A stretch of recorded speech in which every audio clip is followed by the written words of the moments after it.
welcome back. Today I'm checking in with Bricky. It has been far too long, and I'm very excited to see another video of his. This is Mechabellum took my kids and foreclosed my home. As always, I am going in completely blind. Don't really know what to expect, but I kind of prefer it that way, and I'm very excited. I hope you are as well. If you are new here, please do consider subscribing. It really helped me out, and I'd very much appreciate it. Thank you. Also, don't forget to use code Bricky or code Moan for 10% off your order at Gamersubs. Thank you. Are you ready? Let's go. Today's video is brought to you by Factor. Factor is, in my opinion, the most excellent and best tasting meal service plan out there. I've said this before, but I've actually used Factor, and personally, I really liked it. So I can definitely agree that it's good stuff if you guys want to end up checking it out. Many of you know that in addition to this current channel, I also have a second channel, a Twitch stream. I am on Adeptus Ridiculous, and I am taking over Dice Check with fellow buddy Demeki. I don't have a lot of time for lots of other things, cooking especially. And Factor, out of all the meal services out there, I think does the best job at combining proper macros, good tasting food, and easy accessibility. In the background, you can see me heating up 2 different kinds of Factor meals for myself. They're both excellently flavorful, meet my macros well, and they heat up in an incredibly short period of time, only about 2 minutes. The funny thing is, Factor sent me 6 meals for this video, and I already ate 4 of them before filming this ad because I think they taste really good and it worked really well with my schedule. It's hard to give a more glowing review than I ate them too quickly. I didn't have time to film them. It's also lovely that they have so many different kinds of choices. High protein, an option. Low calorie, an option. They even have a brand new gourmet meal service as well. So if you simply want to save a lot of time and meet your goals for fitness, whether that be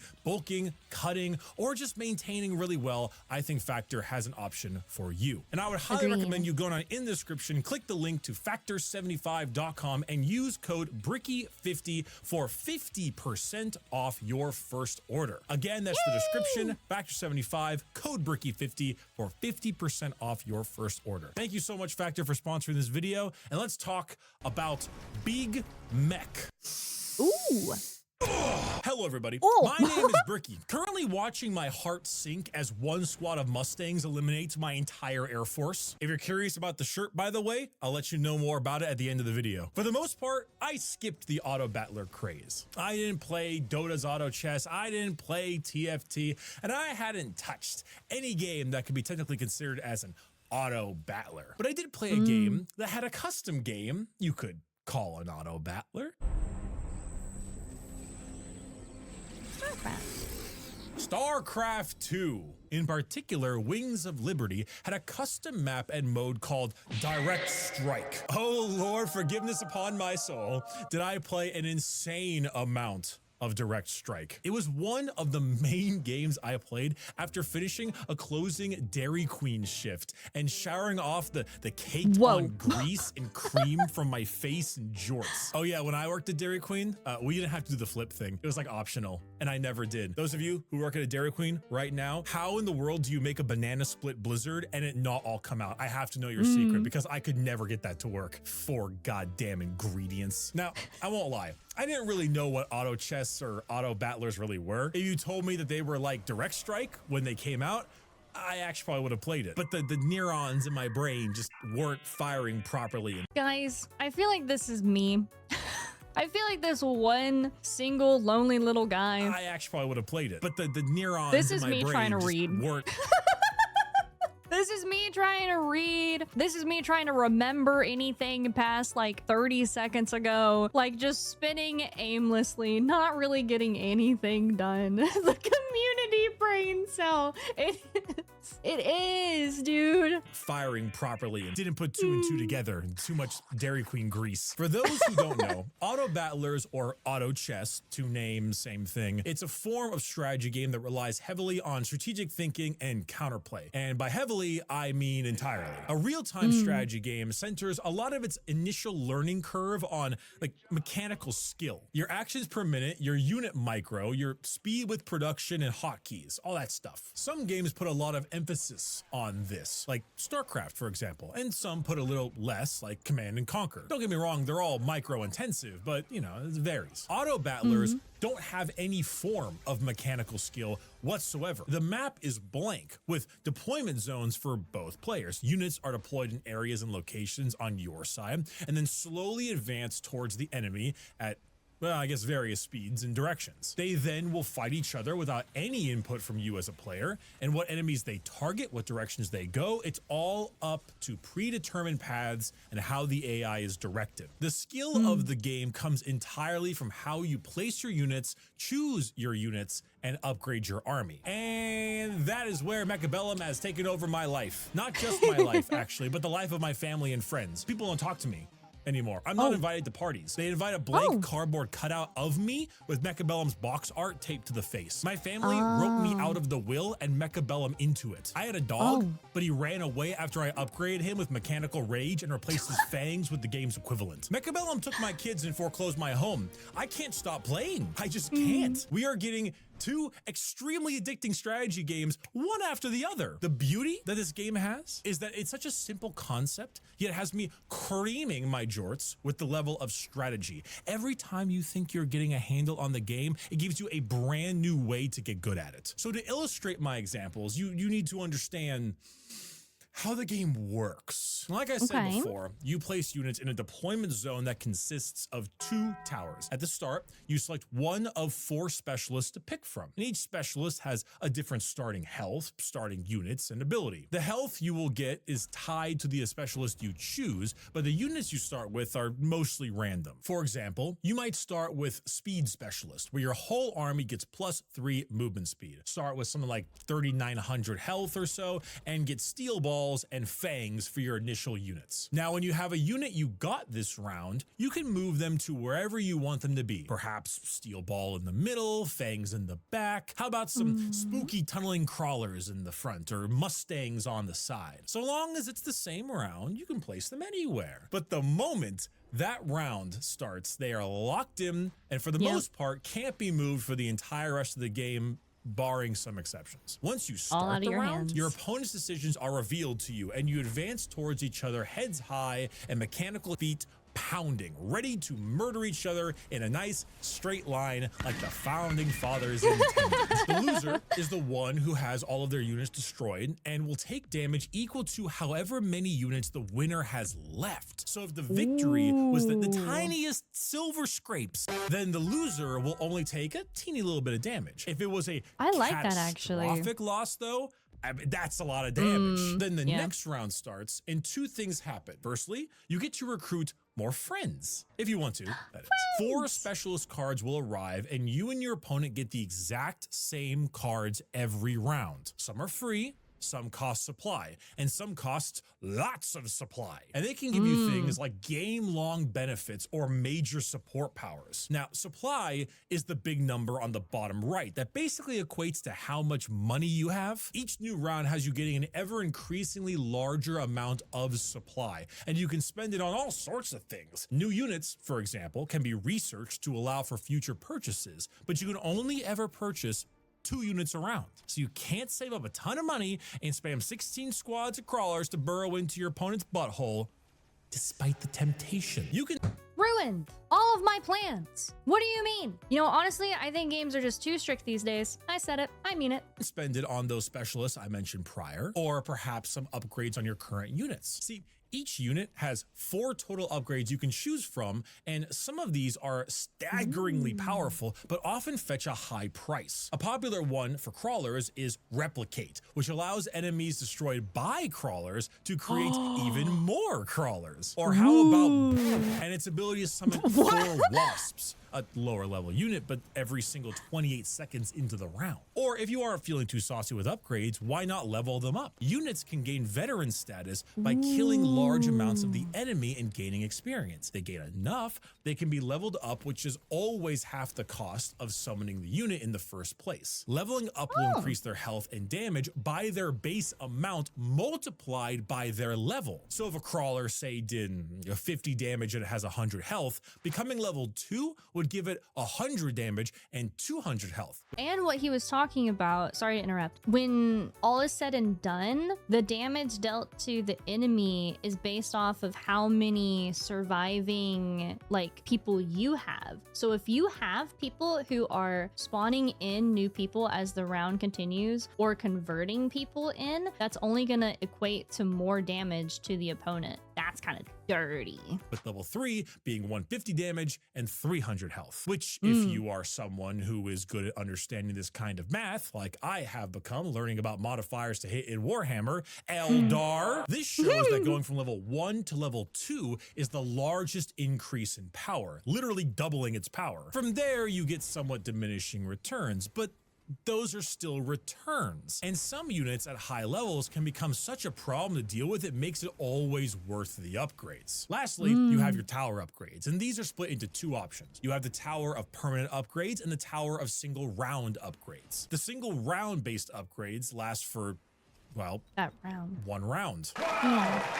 And consist of rapid resupply, gaining 200 supply immediately, but costing you 300 to pay off next round. Mass recruitment to recruit an additional unit this round. Elite recruitment to automatically recruit level 2 units from the get-go. Enhanced range for 15 more range army-wide, or mobility for 3 speed army-wide. These can really help you in a pinch if you're willing to shell out the money for them. But for something a bit more permanent, we have the other 5 options. Sticky oil bombs, support power that slows enemies for 2 rounds in a line. Field recovery, the ability to destroy a squad and refund its entire cost and upgrade cost. Mobile beacon, the ability to set a unit movement path and stop RNG from causing you too many issues. And finally, attack and defense enhancement. Permanent army-wide 10% attack and 15% defense. Very helpful, and something I buy practically every game if I have the extra funds. Now you might be thinking to yourself, damn, Bricky, you've really been explaining a lot right now. Surely it's time to play the game. Wrong! How on God's green grass touching earth, something you won't be doing while playing this game, can we talk about Mechabellum without talking about, you guessed it, bells, the mechs. There are 16 mechs available to you, and they have an insane variety of uses, upgrades, unit sizes, and strengths. Let's start small. The humble crawler. Master Skywalker, there are too many of them. What are we going to do? The humble crawler is one of those game starters and game ender units. It's a small melee unit that comes in as a horde. It runs at your enemy and starts to drill them to death.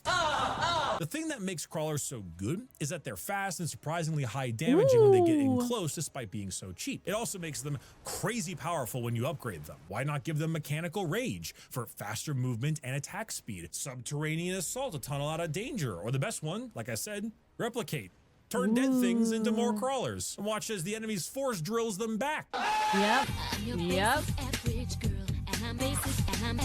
The Fang. It's a slower moving horde mech equipped with a regular little pew pew gun that can attack ground and air. The Fang is one of those like unassuming mechs that can be easily destroyed with a little bit of effort, but when they get going, oh, they will steamroll the entire opponent. Regular Fangs and upgraded Fangs have the biggest discrepancy in power out of all of the other units. I've won entire games by spamming Fangs, and even when my opponent texts to fight them, he still ends up losing. You can increase their range, their damage, movement speed, give them a portable shield to protect them. The Fang can be bought in mass for cheap harassment or even sacrificial troops, or they become an unstoppable horde, killing things 40 times their size. Fang is love.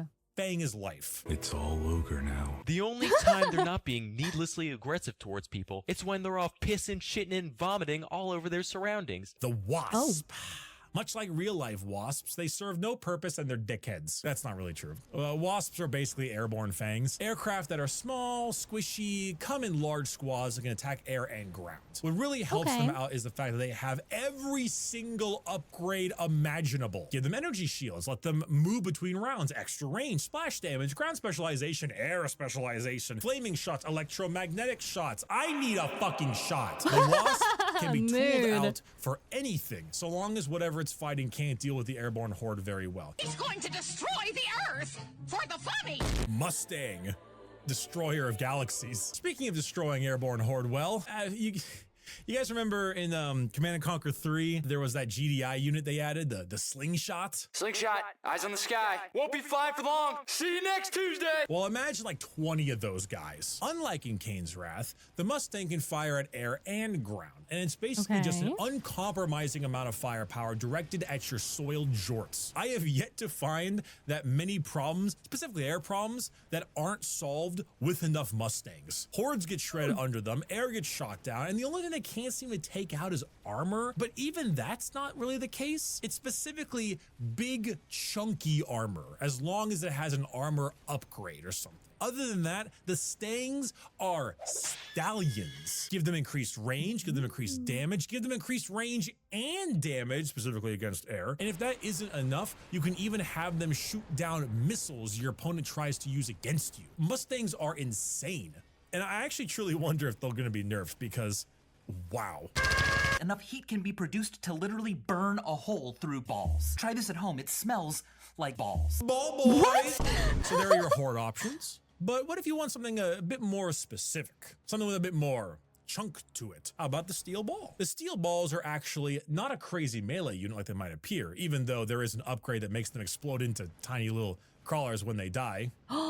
Ooh. Unrelated. Steel balls actually have a beam that charges up its damage as they fire. The longer they shoot, the more it will begin to melt. And this— Ooh, I bet that's good if you have them like slightly behind people. So if you have like a front line kind of dealing with something, because if they're uninterrupted and just continue to do like more and more and more damage, truly doesn't have an end to it. Like if you let a steel ball boy fire at you for too long, you ain't gonna be balling. He's got balls for days. He's gonna crease your J's, Spider-Man. It will kill what it's shooting, but it's short range, so you can stop it before it gets too close. Of course, that can get difficult when it can, I don't know, heal 60% of its damage dealt, or link its health with other balls, keeping them alive, or explode into crawlers, or upgrade its armor, or range. So, you know, don't lowball them. Oh, my days. I'm disappointed in myself. I'm a fucking tank. Understand me, son? You fucking bastard, yeah. You're a fucking bastard, mate. The sledgehammer. So steel balls had 4 total units. Sledgehammers have 5. Sledgehammers are tanks. What do tanks do?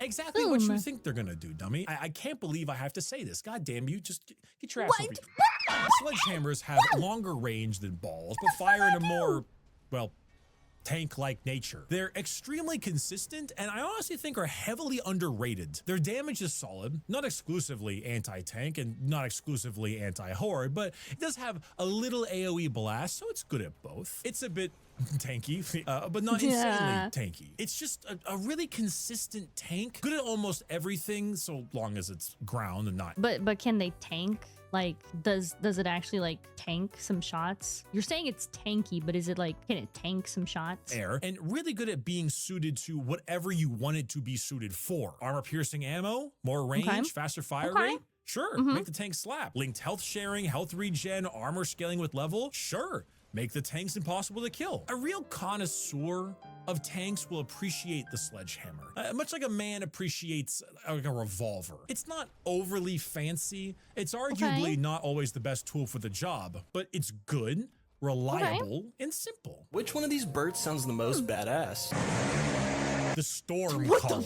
So we've done close range balls and mid-range tanks. But what mech-based game can call itself proper without the advent of insane levels of artillery? Artillery, the Stormcaller, certainly has. It's a long-range platform that moves slowly, fires slowly, but fires a huge stream of rockets all over the opponent's position. As expected for artillery, the trade-off of its massive range and damage is its overall slow fire rate and squishy nature. Like, these guys fold into pieces when they're targeted down and can't even fire at enemies right next to them. But this is the classic case of, yeah, I suck in melee. Too bad you'll never fucking get there. And hell, why not give them more range? Burn the ground beneath them, electrocute them, increase the AoE or decrease the range, but fire away faster. If it's on the ground and slow, the storm collar can be used to remove it.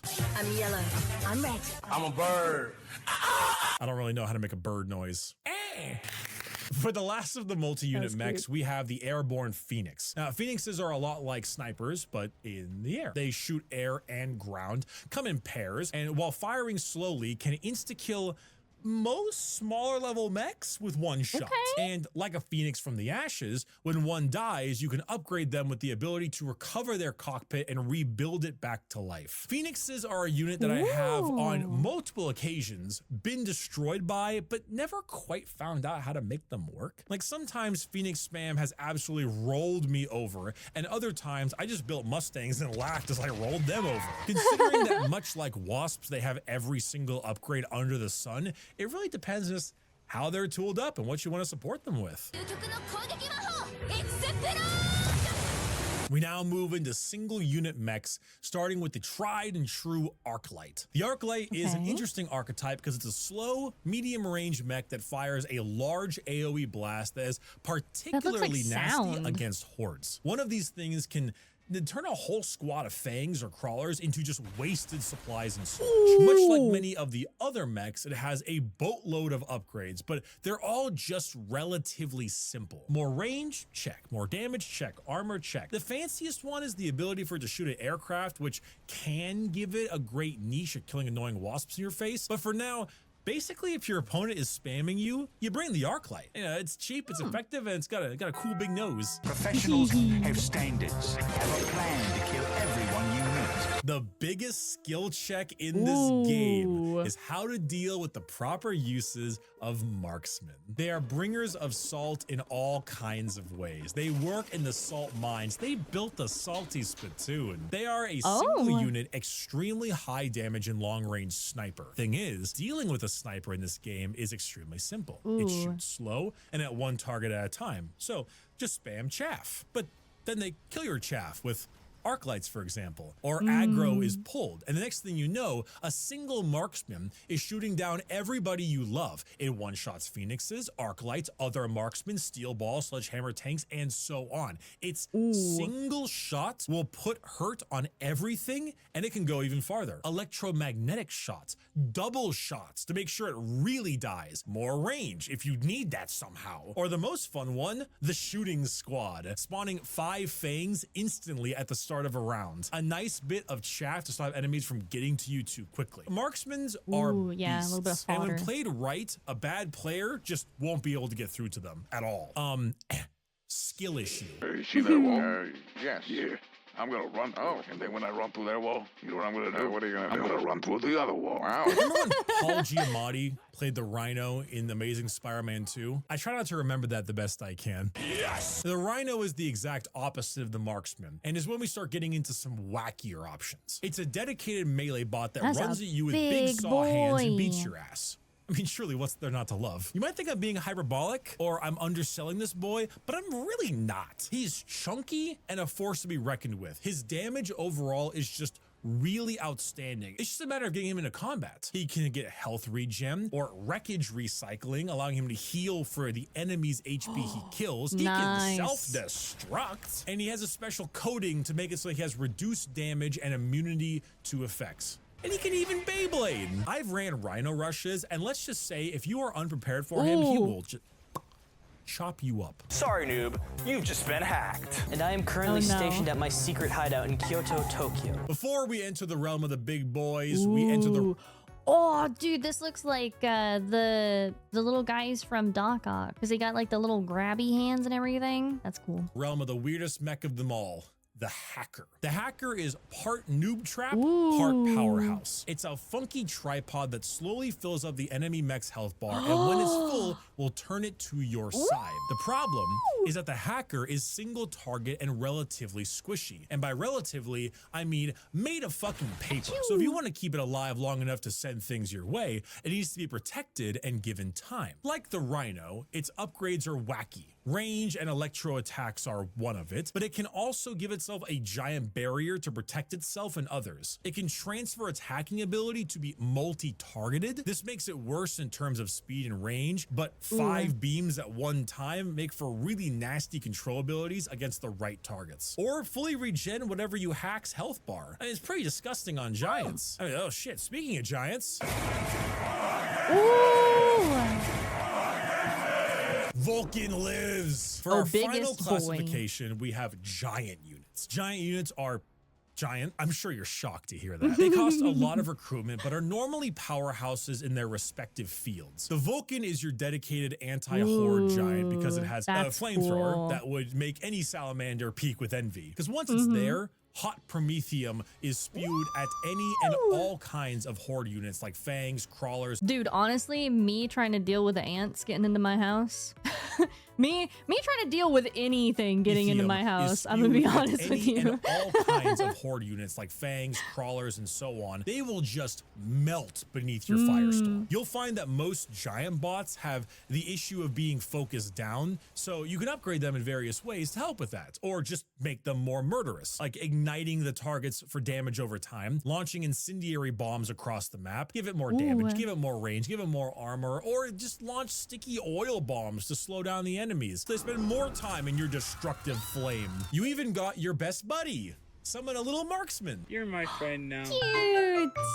To help you out and deal with those pesky big boys as you kill the pesky small boys. Like, Vulcan truly lives on as an anti-horde killer, but he's not the only big boy with a dedicated role. My super laser piss! How do you like that, Obama? I pissed on the moon, you idiot! The melting point used to be my beloved. A huge crab walker that would go forward with the exact same type of laser as the steel ball, charging up its damage the longer it fires. This is just on a much larger scale. The melting point will kill any and all bots almost instantly, and big bots, like giants, only take seconds longer to be destroyed. But much like our hacker friend, it is only single targets and will have issues with hordes. That being said, I found some pretty hilarious ways to make it stronger. For a while, I used to run an extremely infuriating build where you would give it 60% lifesteal, extra range, and the same 5-target laser attack the hacker gets. So it would walk up and kill all kinds of small and big targets at once and be nearly unkillable as it tanked everything that was thrown at it because it was constantly siphoning damage from others. But if that isn't enough, it can also fire electromagnetic missiles and even summon crawlers. That's right. Every 30 seconds, you get 10 crawlers guaranteed. Fuck you, Baltimore. Shut up, you're over here. The melting point is a giant with a very dedicated role. It's the perfect hammer for the perfect nail. What if the nail is just too big? Giggity? Fortress, my beloved. Shoved the melting point out of the top spot of my beloved, and it's a Butte, an enormous artillery protection bot, a guard bot in a way, with 2 giant guns the size of trains on its shoulders. Truly, what's not to love? It fires somewhat slow, but each shot does massive damage, 4 times the DPS that the marksman does, even if it can only attack ground. But I think the Fortress, despite being so cool, is not defined by its standard attacks like the Vulcan and Melting Point is, but rather its upgrades. A Fortress bare bones is a bit mediocre. A Fortress upgraded is a menace. You can give it a gigantic barrier bubble like the hacker, except it blocks even more damage. You can give it more range or double shot damage too as well. But I love the anti-air barrage, giving it anti-air capabilities and letting it deal with both threats. But it also can summon fangs. Remember how I said upgraded fangs were a crazy powerhouse? Well, the fangs it summons have the same upgrades as the ones you spawn. So you can bring a Fortress out with a giant barrier bubble, spawning 12 fangs every 28 seconds, allowing it to deal with all kinds of problems. Truly, that's obnoxious. A critical mass of fortresses can be reached, and the lumbering walking giants are deserving of the title My Beloved. This is a boat.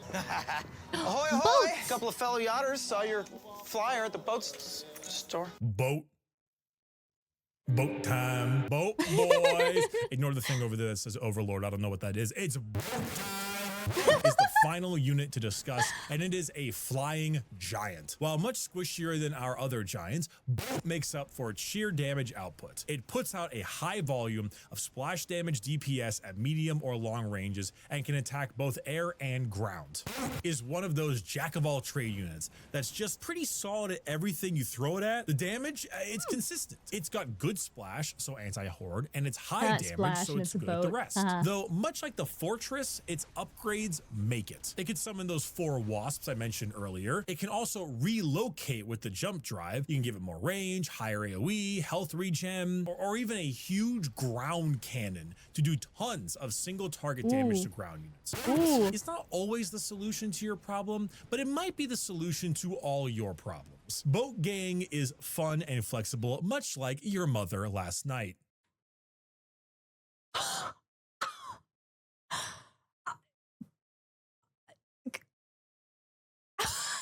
I am flabbergasted. My flabbers are gasted, sir.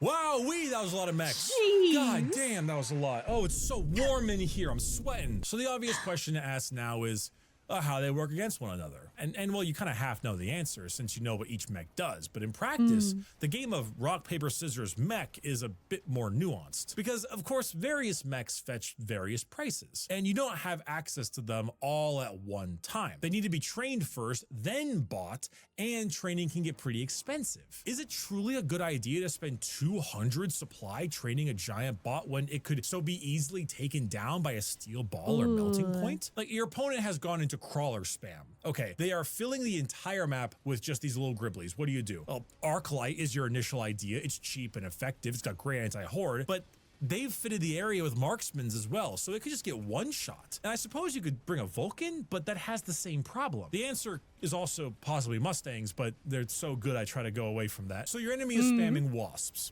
Marksmen are bad fits for that because they're only a single target. So you decide to build Mustangs to deal with them because Mustangs destroy everything. But they bought a jump drive, so they move the wasps to a totally different area, and your Mustangs are stuck fighting a giant and doing no damage. You try to counter that, and next thing you know, they put a rhino on your flank. Your flank? Yeah, your flank. You have areas to the right and left of your zone by your towers. You can drop units in on that flank. However, it takes them a little while to load in the first time they're set up. So they have anything near the flank can just be removed with relative ease. But if they don't, that's an easy backline attack directly into the enemy's towers. And taking out an enemy tower is really important because it shocks their entire army for a long time, massively reducing their speed, their damage output, and armor. Honestly, dude, okay, as someone who played Smite, I cannot stand backdooring. I've definitely done it against like annoying opponents and stuff, but it's a viable strategy, but I hate you. Not that backdoor. I mean, where you go behind enemy lines and you just waltz in and kill the tower. That backdoor. Calm down. I understand it. It is a way to do things, but I personally just dislike you if you do it like a lot. I'm gonna be honest. Like it's a cowardly thing to do in my opinion, but only in like the context I know it, which is Smite. For a long time. So pegging is a viable strategy. Can we ban that guy? Massively reducing their speed, their damage output, and armor. It's crippling and a great way to sweep through the lines with little to no resistance. Of course, when a flank is shown, you can then react to it or maybe get a specialist to help you out. Those specialists we mentioned earlier can give you lots of things, right? Extra supplies every further round, maybe a support power like an orbital strike, tungsten rod, or motherfucking nuke. Run! Run! Legalize nuclear bomb. What matters is that your opponent gets the exact same specialists. Now, maybe you wanted to take speed instead of the orbital strike. That's fine, but you have to remember that they could have taken the orbital strike, and you need to prepare for that. For the most part, when a round is over, you know exactly what your opponent can do. You see where their mechs are, you see what upgrades they have bought, what specialists they have unlocked, and they can unlock this round like yourself. So not only are you playing a game of counter what they are making, but you're playing a game of what will they do next? No plan survives contact with the enemy. You might lose a round to sledgehammer tanks and prepare a major counter utilizing stormcallers, destroy them from a distance. Then when the round starts, they build a fucking boat. And the vine boom sound effect plays every single time the Overlord murders your army. It's what makes Mechabellum so incredibly addicting, because often you know what you did wrong. There is rarely a time in which RNG is solely the cause of your own failure. Sure, sometimes pathing or AI targeting can be weird, but that's part of the game. Every time I lose, I know why I lost. What they built, what powers they use, what upgrades they took. It's a scant few times I've ever had a game and said to myself, I genuinely don't know how I could have countered that. And the times I did say it, it's because the opponent built a force so well organized that I was just fighting someone way better than me. Every game makes you want to get better, to play smarter, to level up your skill in a way that is all tactical and intelligent. It's one of the reasons I can just play this game for hours on end and time flies by. It's not APM and microplay and it's all this back and forth and massive movements. It's self-thinking, it's automatic, it's auto chess. The game doesn't demand my attention at all times and need me to commit to it forever.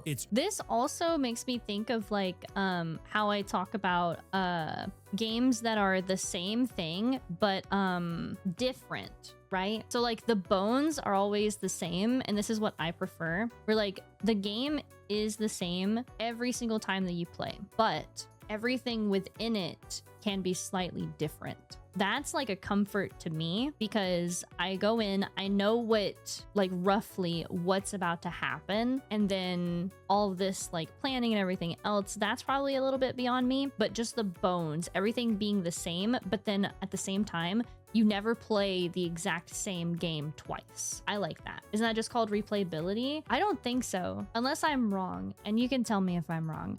But I think if you have a game where it's just always the same, it's this little tiny box, right? You have a little box and you can put all these different pieces in, but you're never gonna put the pieces in the exact same way, like ever again. Does that kind of make sense? I don't think that's replayability, or at least I'm like registering replayability as like something completely different, because replayability to me is like just making me enjoy the thing. Like I think of story games and their replayability. I'm gonna be honest. It's variety with consistency. That's probably more close to what I'm trying to talk about. Like just having something be predictable. Like the bones of the game is predictable. I always know what is going to happen, like at its base, but then everything that gets added on top of it is different. And just because you did it this way and it worked out great, you know, it could be a completely different outcome. Things change, but the core game, what you're looking at, is always the same. I'm gonna be honest. So if that is replayability, then I think that I'm just wrong, or I'm interpreting it wrong. Because again, replayability to me is playing something like a story game and enjoying it, and then like going back through and having slight changes. You know what I mean? Like there's something that draws you back to do it. It's the same, but it's slightly different. This almost opposite in terms of like everything can be different. You know what I mean? Does that make sense? Like if you play a game, like a story game, and you get like a harder difficulty or something, and there's just like more enemies, or you get like a different freaking weapon or something like that, you know, there's something to entice you to replay the game because it's slightly different. That's where my brain goes. So I'm not 100% sure if I'm wrong or not, but let me know. Command my attention at all times and need me to commit to it forever. It's relaxing, it's fun, it's dynamic, and it's a great way for you to look at your clock and say, holy fuck, it's 4 a.m. I know we had discussion on Moonbreaker in the previous video, another fantastic strategy game that has been seeing a huge jump in players since that video, which I've been like over the moon about. It's been awesome. It went from 15 players to like a few hundred, and the community is active, it's exciting, it's thriving. Now, I'm not as close with Mechabellum. The developers Game River and the publishers are called Paradox Arc, and they're not names I'm familiar with. I like either of them. I don't know who they are, where they're from, or anything like that, but their patch notes are quite nice and they seem to have a good handle on the game. And even in early access, it's super cheap. It's $15. Its Steam chart is great too, with solid ratings, a meaty player count,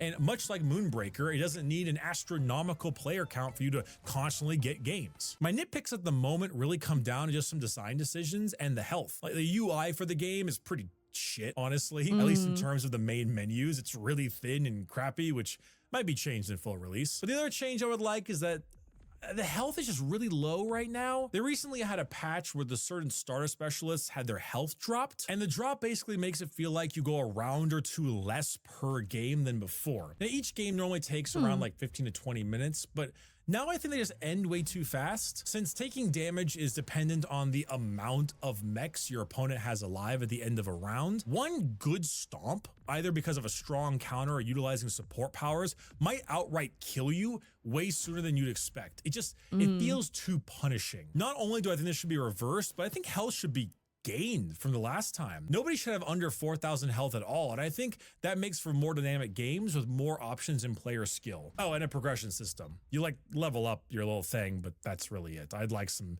mech skins or something to show it off. Other than that, I think this game has a bright future. It's really addicting, extremely skill focused, it's casual or competitive, and they even run tournaments in-house, which is fun as hell. If you like auto battlers, you like mechs, or just want to waste some time for $15, I'd highly recommend giving this a shot. It's a damn fun time. Thank you all for watching this video. The shirt, yes, this is the Forge King shirt. It is available not just as a shirt in black and white, but also as a hoodie in black and white, and for the first time ever, a tank top for the summer. And you can actually buy it as a poster if you want to hang the design on the wall. I commissioned this artwork from an artist, and they did a really good job at really making exactly what I was hoping for it to look like. So I'm super pleased with how it ended up. So you can check that all out in the description at orchidate.com. Just click it down there. It says merch store, super easy to grab, and grab some stuff. It got tons of merch down there, and we're always adding new things. This just happens to be the big highlight. Thanks so much for watching the video, and I'll see you in like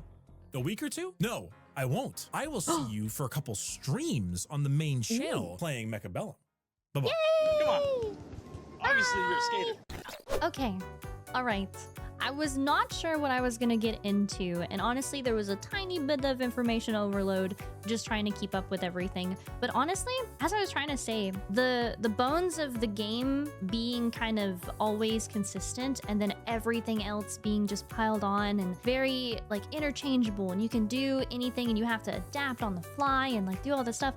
Very cool, very interesting. Actually, something that I find a lot of comfort in is just knowing what you're getting into, but you're never gonna play the same game twice. I like that a lot. So this seems really cool. I really enjoyed it. Please make sure you check out the original video. It's gonna be linked down below. If you like my video, make sure you like and subscribe so I can see you in the next one. Thank you. Bye.